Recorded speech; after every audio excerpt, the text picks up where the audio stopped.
ദൈവത്തിന് മഹത്വമുണ്ടാകട്ടെ. ഏതു മനുഷ്യനെയും ക്രിസ്തുവിൽ തികഞ്ഞവനാക്കുവാൻ നാം കേൾക്കുന്ന ദൈവവചനത്തിന് ശക്തിയുണ്ട്.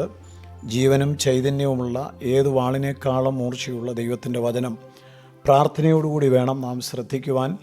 കർത്താവിനോടൊത്തുള്ള നിത്യജീവനിലേക്ക് നമ്മെ എത്തിക്കുവാൻ കേൾക്കുന്ന ദൈവത്തിൻ്റെ വചനത്തിന് ശക്തിയുണ്ട്. അതുകൊണ്ട് വചനം കേൾക്കണം, വചനം വിശ്വസിക്കണം, വചനം അംഗീകരിക്കണം, വചനം അനുസരിക്കണം. എങ്കിൽ മാത്രമേ നമുക്കിത് പ്രയോജനകരമായിട്ട് തീരുകയുള്ളൂ. പലപ്പോഴും നാം എല്ലാവരും ഈ ലോകത്തിൽ ജീവിക്കുമ്പോൾ മാനുഷികമായ നിലയിലാണ് ചിന്തിക്കുന്നതും മറ്റുള്ളവരോട് ഇടപെടുന്നതും പ്രവർത്തിക്കുന്നതുമെല്ലാം. നമ്മിൽ എപ്പോഴും ദൈവത്തിൻ്റെ നല്ല ആത്മാവ് പ്രവർത്തിച്ചുകൊണ്ടിരിക്കണം. അതുകൊണ്ടാണ് സങ്കീർത്തനക്കാരനായ ദാവീദ് പറഞ്ഞത്, നിൻ്റെ നല്ല ആത്മാവ് എന്നെ ഭരിച്ച് നടത്തട്ടെ എന്ന്. എപ്പോഴും എല്ലാവരിലും ദൈവത്തിൻ്റെ പരിശുദ്ധാത്മാവായിരിക്കുകയില്ല പ്രവർത്തിക്കുന്നത്. ചിലപ്പോൾ കോപത്തിൻ്റെ ആത്മാവായിരിക്കാം, കയ്പിൻ്റെ ആത്മാവായിരിക്കാം, പ്രതികാരത്തിൻ്റെ ആത്മാവായിരിക്കാം. അത് കർത്താവിൻ്റെ കൂടെ നടന്ന ശിഷ്യന്മാരിൽ പോലും കയ്പിൻ്റെയും പ്രതികാരത്തിൻ്റെയും ആത്മാവ് ചില സന്ദർഭങ്ങളിൽ ഉണ്ടായി എന്നുള്ളതാണ് നാം ഇന്ന് ചിന്തിക്കുവാനായിട്ട് പോകുന്നത്.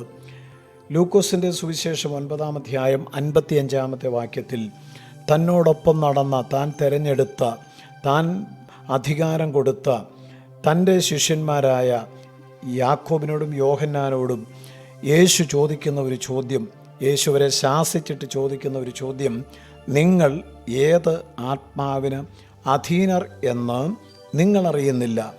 മനുഷ്യപുത്രൻ മനുഷ്യരുടെ പ്രാണനെ നശിപ്പിക്കുവാനല്ല, രക്ഷിക്കുവാനത്രേ വന്നത് എന്ന് പറഞ്ഞു. അവർ വേറൊരു ഗ്രാമത്തിലേക്ക് പോയി. യേശു എന്തുകൊണ്ടാണ് ഇങ്ങനെ ഒരു ചോദ്യം അവരോട് ചോദിച്ചതും അവർ ചെയ്ത തെറ്റിന് അവരെ ശാസിച്ചതും? യേശുക്രിസ്തുവിൻ്റെ ശിഷ്യന്മാരായ യാക്കോബും യോഹന്നാനും ഒരിക്കൽ യേശുവിൻ്റെ അടുക്കൽ ചെന്നിട്ട്, കർത്താവെ, ഞങ്ങൾ പറയുന്ന ആവശ്യം അവിടുന്ന് നിവർത്തിക്കുമോ? ഞങ്ങൾ പറയുന്നത് കേട്ട് അനുസരിപ്പാൻ നിനക്ക് സമ്മതമോ എന്ന് ചോദിച്ചു. എന്താണ് അവർ കർത്താവിനോട് പറഞ്ഞ ആവശ്യം?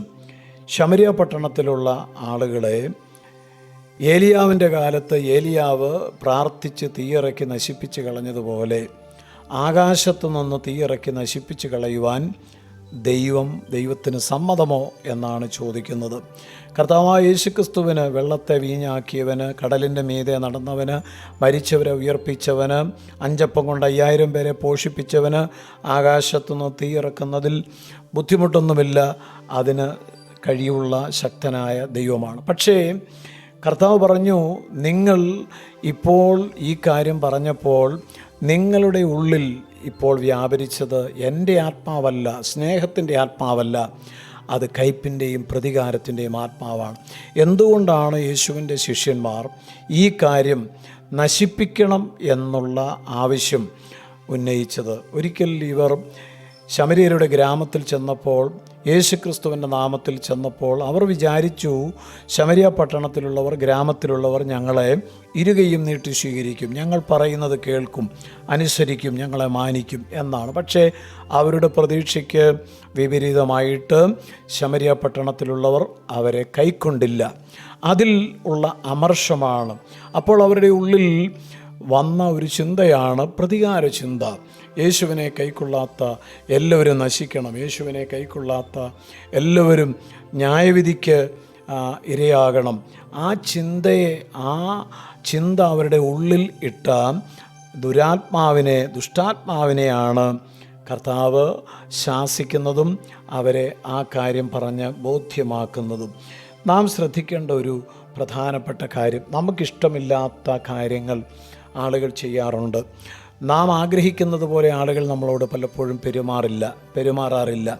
ചിലരെങ്കിലും അങ്ങനെയുള്ള സന്ദർഭങ്ങളിൽ തങ്ങളെ സ്വീകരിക്കാത്ത, മാനിക്കാത്ത, അംഗീകരിക്കാത്ത ആളുകൾക്ക് ദോഷം വരണം, നാശം വരണം, അനർത്ഥം വരണം എന്ന് മനസ്സുകൊണ്ടെങ്കിലും ആഗ്രഹിക്കാറുണ്ട്. ചിലരാകട്ടെ രഹസ്യമായി പ്രാർത്ഥിക്കാറുമുണ്ട്. പക്ഷേ അങ്ങനെ ചെയ്യുന്നത് വചനത്തിന് നിരക്കാത്ത കാര്യമാണ്.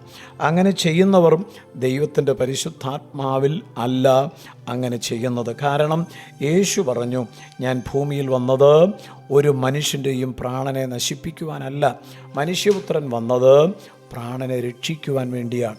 മറുവിലയായിട്ട് ജീവനെ കൊടുത്തത് പ്രാണനെ രക്ഷിക്കുവാൻ വേണ്ടിയാണ്. ഈ ശാസനയും ഈ തിരുത്തലും യോഹന്നാൻ്റെ ജീവിതത്തിൽ വലിയ വഴിത്തിരിവായി. സ്നേഹത്തിൻ്റെ അപ്പോസ്തലൻ എന്ന് പിന്നത്തേതിൽ യോഹന്നാനെ വിളിക്കത്തക്ക നിലയിൽ സ്നേഹത്തിൻ്റെ പ്രതീകമായി യോഹന്നാൻ അറിയപ്പെട്ടു. യേശു സ്നേഹിച്ച ശിഷ്യൻ എന്ന് അവനെ വിശേഷിപ്പിച്ചു. കുഞ്ഞുങ്ങളെ, നിങ്ങൾ സ്നേഹിപ്പീൻ. തൻ്റെ ലേഖനങ്ങളിലെല്ലാം ആവർത്തിച്ച് താൻ പറഞ്ഞത് നിങ്ങൾ സ്നേഹിപ്പീൻ, സ്നേഹിക്കുന്നില്ല എങ്കിൽ നിങ്ങൾ ദൈവത്തെ കണ്ടിട്ടില്ല എന്നൊക്കെ പറഞ്ഞ് പ്രബോധിപ്പിക്കുവാൻ, സ്നേഹത്തിൻ്റെ പ്രചാരകനാകുവാൻ, സ്നേഹത്തിൻ്റെ വ്യക്തമാകുവാൻ ആ തിരുത്തലിനും ആ ശാസനയ്ക്കും സാധിച്ചു എന്നുള്ളത് നാം ഒരിക്കലും മറന്നു പോകരുത്. നമ്മുടെ ജീവിതത്തിലും നാം തിരുത്തപ്പെടേണ്ട മേഖലകളിൽ സമർപ്പിച്ചു കൊടുത്താൽ ദൈവം നമ്മളെ തിരുത്തും. നാം ശാസിക്കുവാൻ, ദൈവം നമ്മളെ ശാസിക്കുവാൻ നാം അനുവദിച്ചു കൊടുത്താൽ, ശാസന ഇഷ്ടപ്പെടുന്നവർ ശാസന സ്വീകരിച്ചാൽ തീർച്ചയായും നമ്മളുടെ ജീവിതത്തിൽ രൂപാന്തരം വരും.